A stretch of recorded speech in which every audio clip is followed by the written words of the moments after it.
All right, get ready for some mind-blowing numbers that will make your head fucking spin. The owner of OnlyFans, Leonid Radvinsky, allegedly, if you, I believe it. I believe it. Okay, paid himself $1 million a day in 2022, and that is of course not taxed. No. So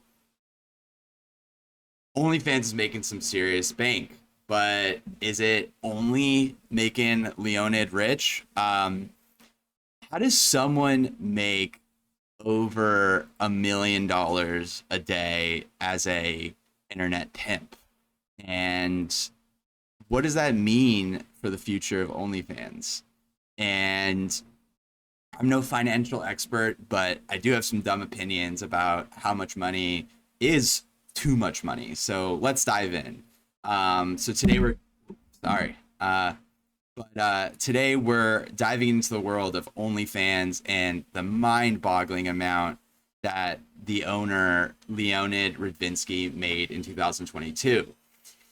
This is a wild ride.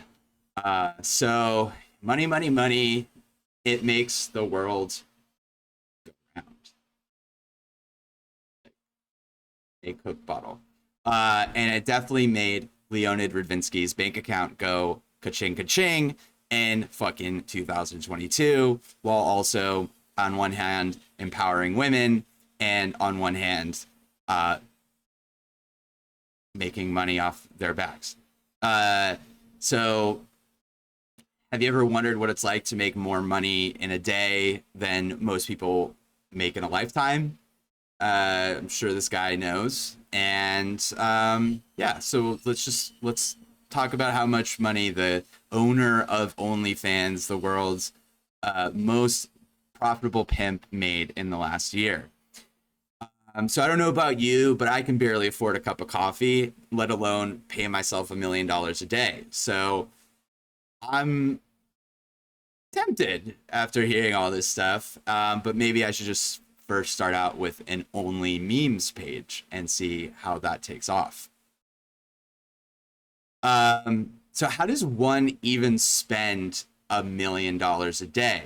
I'm just asking for a friend who definitely doesn't have $1 million in their bank account to even spend. But if you like dumb opinions and mind-blowing financial figures, I just wanted to jump in and say, make sure to hit that like button and subscribe for more videos like this. And hey, if you've got a spare million lying around, feel free to send it right here.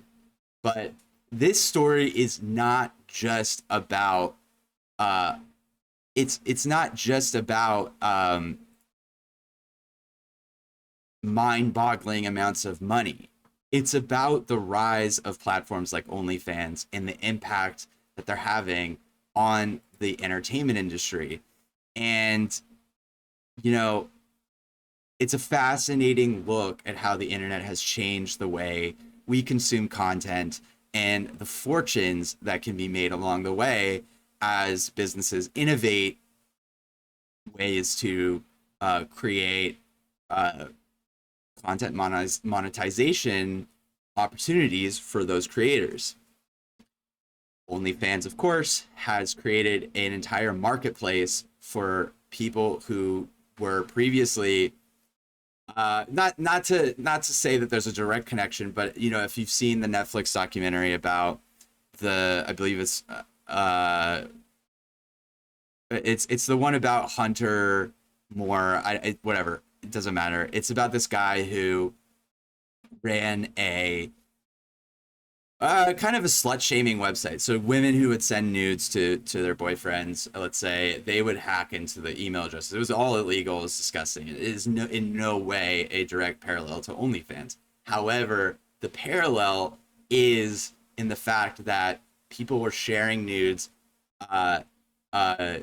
exploiting women without their consent, and the internet has always been a domain gateway to porn. If I'm not mistaken, the let's actually fact check this, but if I'm not mistaken, about a third of all internet traffic is porn. Literally, uh, uh, web and mobile searches are 13 to 20% of the entire internet. This one says 35% of all internet downloads are related to pornography. So the deep the deep sea cables that we're building and the the high speed infrastructure that we're putting into third world countries and the massive amounts of data connections that are being built, 30% of those are being used to download porn. So the reason why OnlyFans, has a market is, self-explanatory. The sex industry is as old as time. However, the parallel and comparison to the individual who was stealing women's photos without consent is just that women had to take back the power, and there are certainly women who have been doing porn since the surge of the internet in the mid 1990s to 2000s. The porn industry exploded. As a result, and the point is that those individuals were not paid. I should really clarify, this is not all women. Wow. But I mean, shit, I sell my feet pics, but all individuals were losing money to the content owners, and the internet was a treacherous landscape to navigate if you are a sex worker. So really important to note that OnlyFans has sort of revolutionized the way that basically just like in Patreon, the creators can now derive the income without middle people, So cool. Let's keep going. But yeah, we'll delve into the financial statements of OnlyFans, and break down how much he made in 2022 and the growth of OnlyFans, and then the controversies surrounding the platform. So, I don't know about you, but my bank account is crying in the corner after hearing about all this shit. So, okay.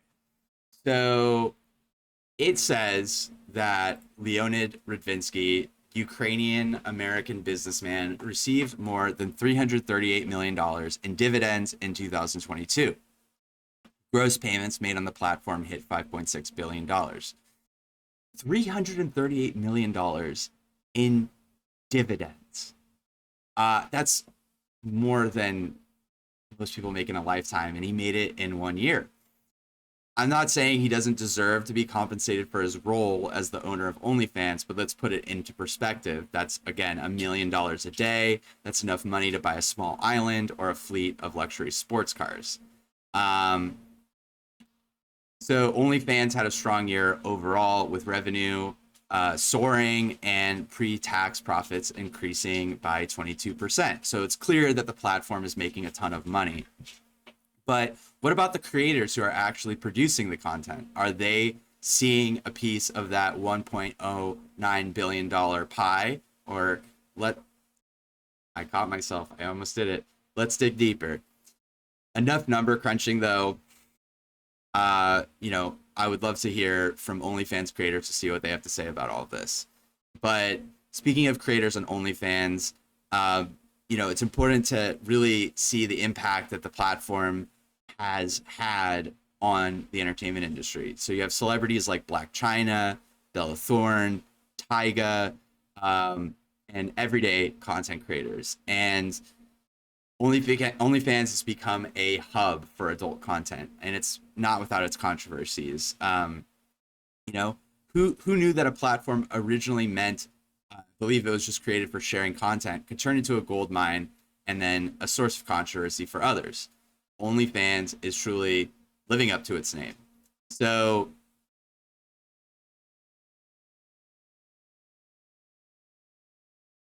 if we were to go and look at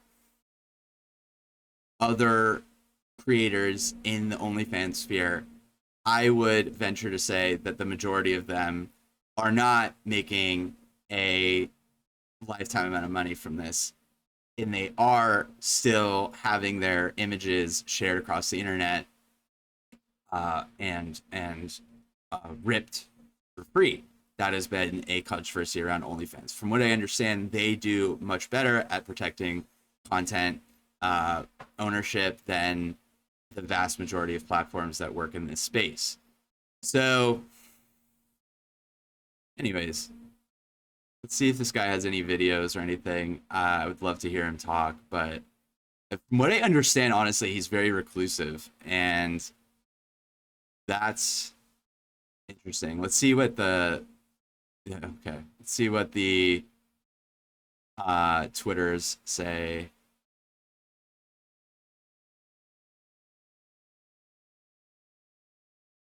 Making money from people prostitute. Okay, incel. Yeah, so I think I read this, but yeah, who is Leonid Radvinsky from BBC News? Pull this up really quick. OnlyFans. To put it bluntly, what do we know about him? Yeah, here you go. Smart. Stay away from the content game when your whole business is built off of people who are selling explicit content. Smart. I would love to hear the questions he would get at TechCrunch 2024 when he does his keynote speech about innovation and content monetization. So what do you think from an analytics side is the key the strategy for thumbnail click-through conversion within the feet pick niche industry, and what demographics does this see the most revenue conversion from? So feet pick are an interesting audience. They're kind of a great niche. Anyways, okay, shut up. What do we know about him? Very little. That's what BBC News says. Despite the premise of the platform that he owns, Mr. Radvinsky chooses to keep his personal life private. I wonder. I would love to know if, like, he's a bachelor, if he's married, etc. It's surprisingly not been any gossip about him. That's the other cool thing. Maybe he is just a straight and narrow guy. Despite an aversion to publicity, there are hints about his life on a LinkedIn profile. So according to him, he's a venture capital. Okay, shocking. He spent the last 2 decades building software companies and contributing to the open source movement. He donated to Ukraine. He moved to the United States when he was a child, and they settled in Chicago. He's married, but they've been unable to verify the identity of his spouse. Boy, oh boy, does she not want to do an interview. It is not his first business linked to the pornography industry, and he was, prior to becoming the sole shareholder of OnlyFans parent company, he founded a website referral business called Cybertania, which the business offered users links to passwords. Oh, so he was